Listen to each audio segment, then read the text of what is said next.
उत्सव तो बड़े धूमधाम से महाराष्ट्र में होता है। उसके अंदर सभी जाति धर्म के लोग गणपति की पूजा करते हैं।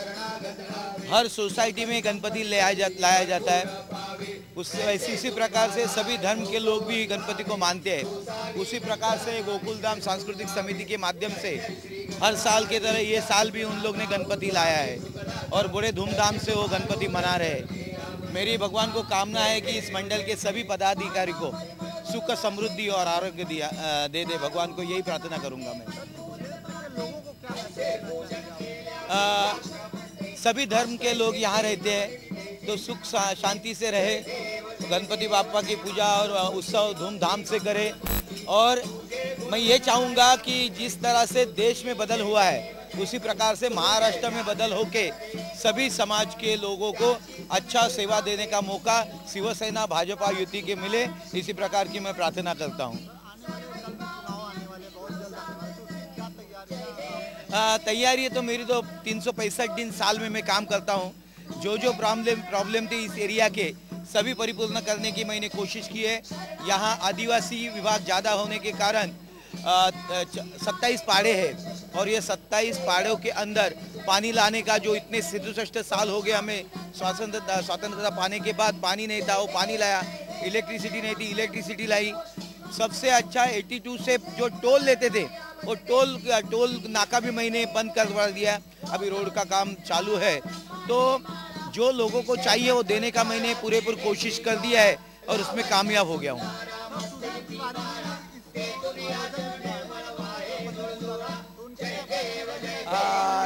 तिवारी साहब तो हर साल यहाँ गणपति बड़े जोर शोर से लाते हैं। इस टाइम उन्होंने बच्चों लोगों के हाथ में, सुधीर तिवारी जी ने बच्चों लोगों के हाथ में दे के बच्चों को प्रोत्साहन दिया है और बच्चों को अभी प्रोत्साहन देना ही चाहिए। आज आपको मालूम है हमारे माननीय पंतप्रधान जी ने भी बच्चों के साथ आज शिक्षक दिन होने के नाते बच्चों के साथ बातचीत की, शिक्षकों के साथ बातचीत की। उसी प्रकार सुधीर तिवारी भी यहाँ अच्छे काम करते हैं और अच्छा काम करेंगे।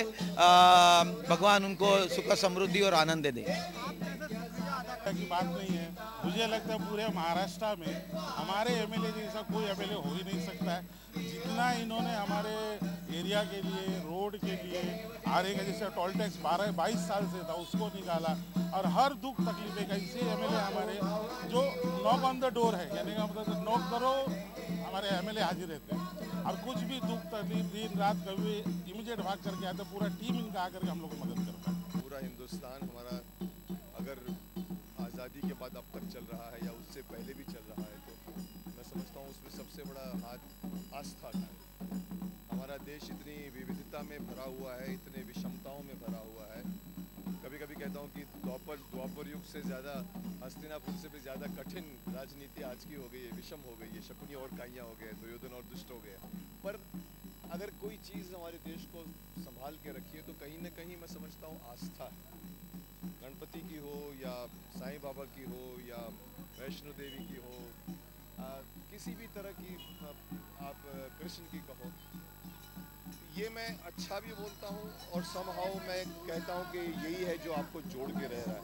लेकिन हमें इससे आगे बढ़कर भी कर्म करना चाहिए।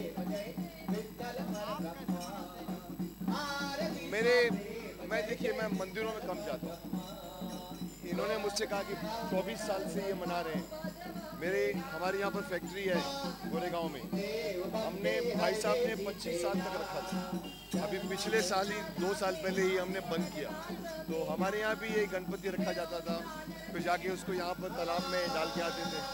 तो हमारा भी यही मान्यता यही है और यही मान्यता जो है मैं मानता हूँ कि धर्म आपको अच्छा इंसान बनाना चाहिए। सिर्फ धार्मिक नहीं, आप अच्छे इंसान बनो। हाँ,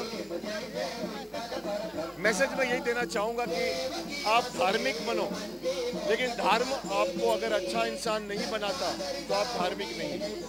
आप भगवान की पूजा करो, तिलक लगाओ, सब करो, लेकिन बेसिकली आपके अंदर अच्छाई पैदा होनी चाहिए। वो हमारे देश को चाहिए। आज ईमानदारी चाहिए, ऑनेस्टी चाहिए, कर्म चाहिए।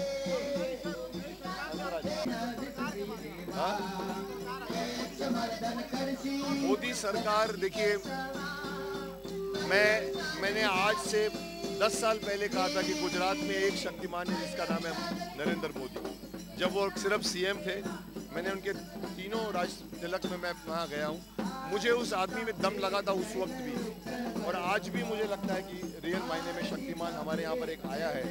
और अभी आज दोपहर को 3 से 4 बजे के बीच में देश के बच्चों को जो आपस में वार्तालाप दिखाया था, मुझे यहाँ पर रायन स्कूल में लेकर गए थे, वहाँ भी जी टीवी ने कवर किया था पूरा, और वहाँ भी मैंने यही बात की थी कि नरेंद्र मोदी जो कुछ भी कर रहा है वो अपने आप में एक ऐसी चीज़ है जो करनी चाहिए थी, जो पिछली सरकार ने नहीं की। क्यों हमारे जब हमारा चिल्ड्रन डे आता है तो आज तक किसी प्राइम मिनिस्टर ने ये कोशिश की है कि बच्चों से बात करें।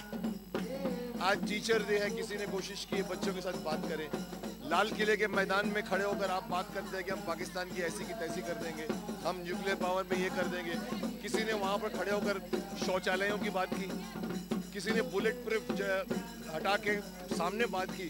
सो जो कुछ वो कर रहा है, नरेंद्र जी जो कर रहे हैं, मैं ये समझता हूँ कि ये अच्छी शुरुआत है, नवीनता है इसके अंदर, और यही चीज़ होनी चाहिए।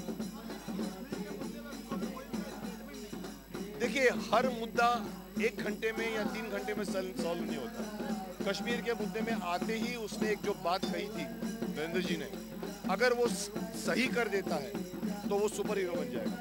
उन्होंने कहा था कि मैं जम्मू के विस्थापितों को स्थापित करके बताऊंगा, जो पिछले 20 साल से हमारे ही देश में शरणार्थी बन के बैठे हुए हैं। किसी सरकार ने ये कभी नहीं सोचा।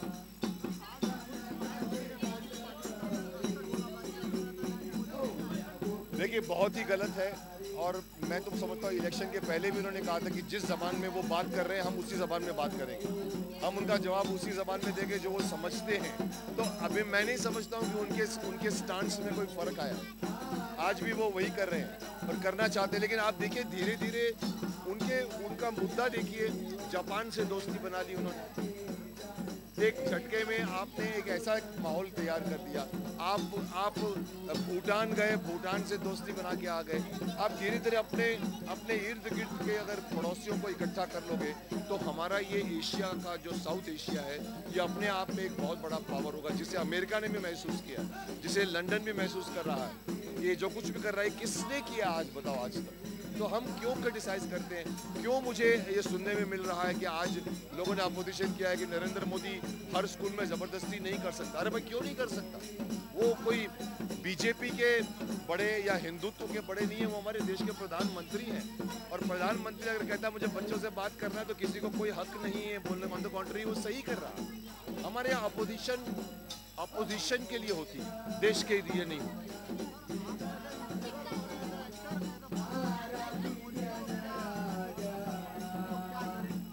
मैं पब्लिक को कहना चाहूँगा, पहले आप अपने आप को इंडियन बोलो।